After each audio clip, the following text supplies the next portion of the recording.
Hello everybody, this is Vinod Hans. You are watching my YouTube channel Spicy Study. आज मैं आप लोगों के लिए बहुत ही इम्पोर्टेंट टॉपिक पर वीडियो लेके आया हूँ और ये वीडियो कक्षा 12 के स्टूडेंट्स के लिए है। इस वीडियो के द्वारा मैं कक्षा 12 की पोएट्री से संबंधित second poem the true beauty के बारे में बताने जा रहा हूँ। इस पोएम को कंपोज करने वाले हैं Thomas कैरिव।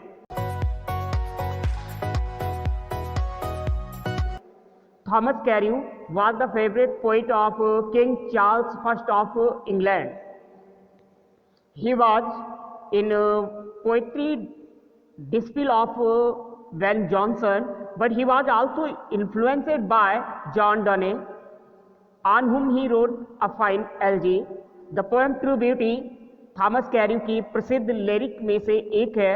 In this poem, the poet glorifies spiritual beauty and condemns mere bodily charm. According to the poet, physical beauty and charm is short-lived. The poem True Beauty is composed in 2 stanzas, and each stanza has 6 lines rhyming with A B A B C C. यहाँ पर पहली पंक्ति तीसरी से, दूसरी पंक्ति चौथी से और पांचवी पंक्ति छठी पंक्ति से राइम कर रही है। कैरिव ने बड़े ही सुंदर ढंग से सिमली, मेटाफर और पर्सोनिफिकेशन फिगर ऑफ स्पीच का प्रयोग किया है। इस कविता के माध्यम से कवि ने यह बताने का प्रयास किया है कि वास्तव में वास्तविक सुंदरता क्या है। एक वह जो हमें आंखों से दिखाई देती है और एक वह जिसे हम देख नहीं सकते हैं लेकिन महसूस अवश्य कर सकते हैं। The poet is admirer of spiritual beauty. To prove himself here, poet Thomas Carew gives us a very fine example. Let us read the poem and find what is true beauty. इस कविता ने पूरी कविता को 2 stanza में divide किया गया है। कविता में फर्स्ट स्टैंजा में कवि ने फिजिकल ब्यूटी तथा सेकंड स्टैंजा में स्पिरिचुअल ब्यूटी के संबंध में अपने विचार व्यक्त करते हुए कहता है कि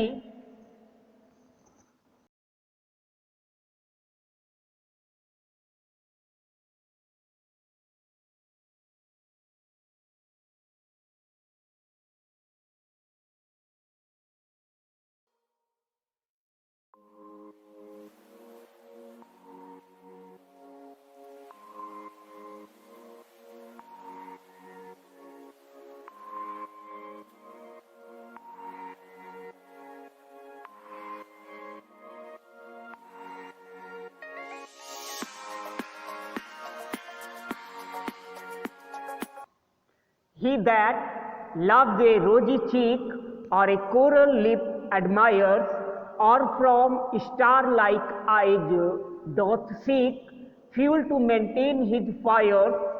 As old time makes these decay, so his flames must waste away.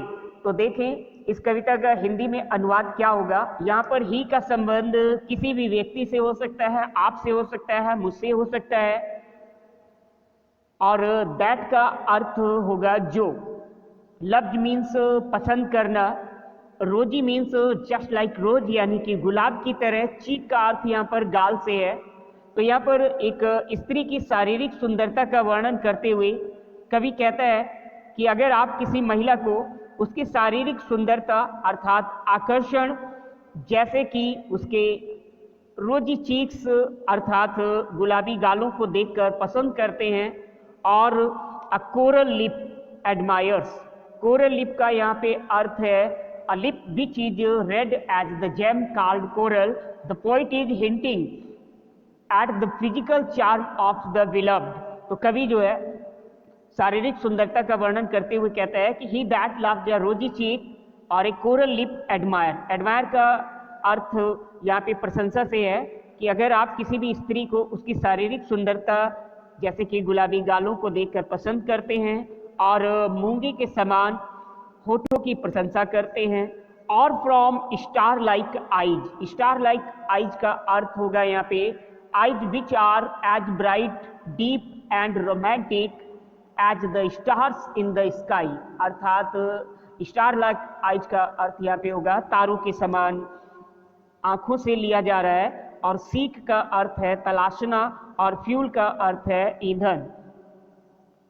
यहाँ पर कवि ने बहुत ही सरल भाषा में ईंधन शब्द का प्रयोग किया है, और आप सभी लोग ईंधन शब्द से परिचित ही होंगे। आप सभी लोग जानते हैं कि ईंधन का प्रयोग हम लोग गाड़ियों को चलाने में करते हैं, और बिना डीजल या पेट्रोल के हमारी कोई भी गाड़ी कार्य नहीं करती है। जिस प्रकार से जो है किसी भी गाड़ी को चलाने के लिए हमें डीजल या पेट्रोल की आवश्यकता होती है, ठीक उसी प्रकार से प्रेम रूपी गाड़ी को चलाने के लिए ईंधन की आवश्यकता होती है। और यह ईंधन एक प्रेमी को उसकी प्रेमिका की शारीरिक सुंदरता से प्राप्त होता है, क्योंकि गुलाबी गाल, मूंगे के समान होंठ और तारों के समान आंखें किसी भी स्त्री को सुंदरता प्रदान करती हैं, और ये इतनी आकर्षक होती हैं कि अगर आप इन्हें देख लें एक बार तो ये आपको प्रेम के लिए प्रेरित करती हैं। To maintain his fires, maintain का अर्थ यहाँ पर बनाए रखना, और फायर्स का अर्थ यहाँ पे प्रेमाग्नि अर्थात प्रेम रूपी ज्वाला से लिया जा रहा है। तो यहाँ पे क्या हुआ अर्थ जाकर, ही that loves a rosy cheek or a coral lip admire or from star like eyes doth seek fuel to maintain his fire, अर्थात अगर कोई भी व्यक्ति किसी स्त्री की शारीरिक सुंदरता को देखकर उसे पसंद करता है और उसकी शारीरिक सुंदरता से ही अपनी प्रेम रूपी अग्नि को प्रज्वलित करने के लिए ईंधन की तलाश करता है, तो एज टाइम ओल्ड, जैसे जैसे समय व्यतीत होता है, मेक दीज डीके, तो ये सारी चीजें नष्ट हो जाती हैं। अर्थात समय बीतने के साथ साथ गुलाबी गाल, मूंगे के समान होंठ और तारे के समान जो आंखें होती हैं वो अपना आकर्षण कम कर देती हैं। तो एज ओल्ड टाइम मेक, तो यहाँ पे टाइम को पर्सोनिफाइड करते हुए कवि कहता है कि मेक दीज डीके, अर्थात जैसे जैसे समय बीतता है शारीरिक सुंदरता समय के साथ नष्ट हो जाती है। So his flames must waste away, तो उसकी जो एक प्रेमी की जो प्रेमिका के प्रति प्रेम रूपी जो भावना होती है वह भी कम हो जाती है या फिर बिल्कुल ही समाप्त हो जाती है, क्योंकि फिजिकल चार्म या beauty is temporarily, as the time passes it faded, so the lover will have no source of inspiration, so his feelings of love will also die. According to the poet, a man should not attracted by physical charm or beauty because it is not permanent. तो आपने इस कविता का जो ये first stanza है यहाँ पे देखा, यहाँ पे कवि ने जो है फर्स्ट स्टैंजा में एक स्त्री की शारीरिक सुंदरता का वर्णन करते हुए कवि कहता है कि अगर आप किसी स्त्री की शारीरिक सुंदरता को देखकर आकर्षित हो जाते हैं और उसकी शारीरिक सुंदरता को ही प्रेरणा का स्रोत मानते हैं, तो जैसे जैसे समय बीतता जाता है समय के साथ साथ शारीरिक सुंदरता नष्ट हो जाती है, और शारीरिक सुंदरता के नष्ट होते ही शारीरिक सुंदरता पर आधारित आपका प्रेम भी समाप्त हो जाता है। तो इसी के साथ फर्स्ट स्टैंजा समाप्त होता है। सेकंड स्टैंजा देखते हैं।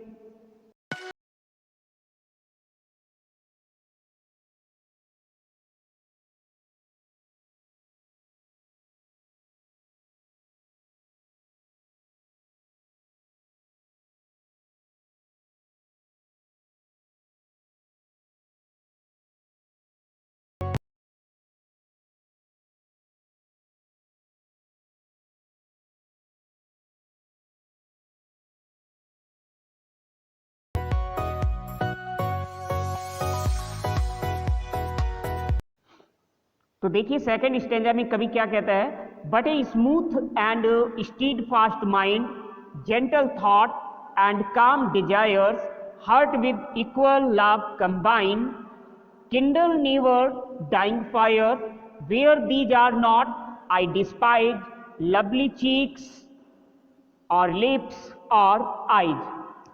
यहाँ पर कवि वास्तविक सुंदरता के संबंध में कहता है कि वास्तविक सुंदरता मृदु एवं दृढ़ मन यानी कि smooth and steadfast mind, शिष्ट व्यवहार एवं शांत इच्छाओं में निहित है। He says that a woman with a constant and stable mind, with noble thought and simple desires, will always be a source of inspiration. These feelings, heard with equal love combined, अर्थात एक स्त्री के सुंदर विचार, उसका शिष्ट व्यवहार, शांत इच्छाएं एवं स्नेही व्यवहार हृदय को समान प्रेम से जोड़े रखता है। अर्थात एक उत्तम विचारों व शांत इच्छाओं वाली महिला ही हमेशा प्रेरणा का स्रोत होती है। Kindle never dying fire, kindle अर्थात प्रेम रूपी ज्वाला, नेवर कभी भी नहीं, डाइंग मीन्स बुझना, अर्थात प्रेम रूपी ज्वाला को कभी बुझने नहीं देता है। वेयर दीज आर नॉट, जहां पर ये सारी चीजें नहीं है, अर्थात सुंदर विचार, शिष्ट व्यवहार, शांत इच्छाएं आदि का से यहाँ पे तात्पर्य लिया जा रहा है। आई डिस्पाइज, आई यानी कि मैं, डिस्पाइज घृणा, मैं घृणा करता हूं, अर्थात कभी कहता है कि जहां पर शांत इच्छाएं, उत्तम विचार और शिष्ट व्यवहार नहीं है, वहां पर मैं घृणा करता हूं। लवली चीक्स, गुलाबी गालों से, कोरल लिप्स, मूंगे के समान होठों से, और स्टार लाइक आइज, तारों के समान आंखों से।